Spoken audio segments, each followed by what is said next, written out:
Sulphur উদ্ভিদের পুষ্টির জন্য অত্যাবশ্যক, যা ধানের পাতা চওড়া করে, পাশকাঠি বা কুশির সংখ্যা বাড়াতে সহায়তা করে এবং প্রোটিন ও ক্লোরোফিল তৈরিতে কাজ করে, এবং মাটি এবং উদ্ভিদের সালফারের ঘাটতি মেটাতে এটি সার হিসেবে ব্যবহৃত হয়।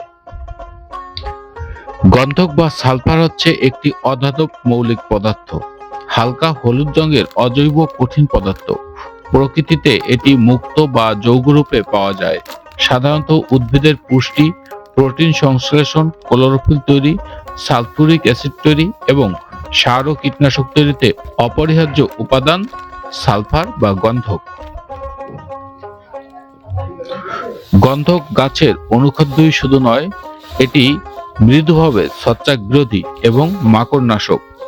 সাধারণত সেচ চাষের সময় সালফার ব্যবহার করতে হয়, তবে প্রয়োজন অনুযায়ী এর ভিন্ন ব্যবহারও রয়েছে। বিশেষ করে টপ ড্রেসিং এর মাধ্যমে যদি জমিতে সালফার ব্যবহার করা হয়, তাহলে ধানের উৎপাদন বৃদ্ধি পায়। এক্ষেত্রে ধানের বয়স যখন 10 থেকে 20 দিন হবে, তখন প্রথম কিস্তি ইউরিয়া সারের সাথে প্রতি 25 থেকে 33% জমির জন্য 1 কেজি 80 ভাগ সালফার ছিটিয়ে প্রয়োগ করতে হবে। এতে ধানের পাশকাঠি বৃদ্ধি পাবে, পাতা চওড়া ও সবুজ হবে এবং ধান মাকড় মুক্ত থাকবে। এছাড়া ধানে ছত্রাকের আক্রমণ থাকলে সেটি প্রতিহত হবে।